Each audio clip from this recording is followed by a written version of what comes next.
Overall గా దేశం మొత్తంలో 78 ఏళ్ల స్వతంత్ర భారతదేశంలో ఒక విద్యా వైద్యం పైన కాన్సన్ట్రేట్ చేసిన ముఖ్యమంత్రి ఎవరైనా ఉన్నారంటే ఆ ఏకైక ముఖ్యమంత్రి జగన్మోహన్ రెడ్డి గారు. నేను చూసిన రాష్ట్రాల ముఖ్యమంత్రులు, భారతదేశంలోని అన్ని రాష్ట్రాల ముఖ్యమంత్రులు, అందరు ముఖ్యమంత్రులను చూసుకుంటే ఎక్కువ స్థాయిలో విద్యా వైద్యం పైన కాన్సన్ట్రేట్ చేసిన నాయకుడు ఎవరైనా ఉన్నారంటే అది ఒక జగన్మోహన్ రెడ్డి గారు. తెలంగాణలో కేసీఆర్ గారు కూడా చేశారు, కానీ జగన్మోహన్ రెడ్డి గారు 1% ఎక్కువనే చేశారు. జగన్మోహన్ రెడ్డి గారు నాడు నేడు అనే కార్యక్రమం తీసుకొని విద్యార్థుల జీవితాలు మొత్తం మార్చేసిండు. ప్రతి స్కూల్ ఇంగ్లీష్ మీడియం చేసిండు. ప్రతి పేద విద్యార్థి ఇంగ్లీష్ మాట్లాడాలి, ఎందుకంటే ఇంగ్లీషే ఈ రోజు ప్రపంచాన్ని ఏలుతుంది. కాబట్టి ఎక్కడ సర్వైవ్ కావాలన్నా, ఎక్కడ బతకాలన్నా కూడా, ఎక్కడ ఉద్యోగం చేయాలన్నా కూడా ఇంగ్లీష్ తప్పనిసరి అని ఒక మెయిన్ ఎజెండా తోటి గవర్నమెంట్ స్కూల్ కూడా ఈ రోజు ఇంగ్లీష్ మీడియం చేయడం జరిగింది. అది ఆ ఘనత మొత్తం కూడా జగన్మోహన్ రెడ్డి గారిది. నాడు నేడు కార్యక్రమం తోటి స్కూల్ ప్రతి ఒక్క స్కూల్ రిపేర్ చేయడం జరిగింది. ప్రతి స్కూల్ రిపేర్ చేసి కార్పొరేట్ స్కూల్ ఎట్లాంటి ఫెసిలిటీస్ అయితే ఉంటాయో అట్లాంటి ఫెసిలిటీస్ ను కూడా మన ప్రభుత్వ స్కూళ్ళలో కూడా ఉంచాలి అని ఒక ముఖ్య ఉద్దేశంతో ప్రతి స్కూల్ ను కార్పొరేట్ స్కూల్ కు ధీటుగా చేపట్టడం జరిగింది. అంత ఆషామాష విషయం కాదు. విద్యా వ్యవస్థ పైన కాన్సన్ట్రేట్ చేయాలంటే కూడా అంత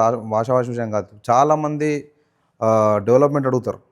డెవలప్మెంట్ అంటే విద్యా వైద్యం అని నమ్మిన నాయకుడు జగన్మోహన్ రెడ్డి గారు. ఆయన పాలసీ ఏదైనా ఉండొచ్చు, అక్కడ చంద్రబాబు నాయుడు గారు కానీ, జనసేన నుంచి పవన్ కళ్యాణ్ గారు కానీ, ఇట్లా అనేక మంది అనేక వాటిపైన ప్రశ్నలు వేస్తుంటే కూడా, డెవలప్మెంట్ విషయంలో ఇంకా క్వశ్చన్ వేస్తుంటే కూడా, రోడ్ల విషయంలో కూడా ఇంకా ఫోకస్ చేయాలి అని చెప్పేసి చెప్తుంటే కూడా, మన రాష్ట్ర బడ్జెట్ తక్కువ ఉంది, బడ్జెట్ తగ్గట్టుగా పనిచేయాలని చెప్పేసి ఓన్లీ వైద్యం పైన ఎంత కాన్సన్ట్రేట్ చేసిండో వైద్యం పైన కూడా అంతే కాన్సన్ట్రేట్ చేసిండు. వైద్యం ఈ రోజు హాస్పిటల్స్ కూడా, గవర్నమెంట్ హాస్పిటల్స్ కూడా కార్పొరేట్ హాస్పిటల్స్ లాగా ఉన్నాయి, గవర్నమెంట్ విద్యా సంస్థలు కూడా కార్పొరేట్ విద్యా సంస్థలు లాగా ఉన్నాయి. ఇదంతా చేసిన నాయకుడు ఎవరంటే జగన్మోహన్ రెడ్డి గారు.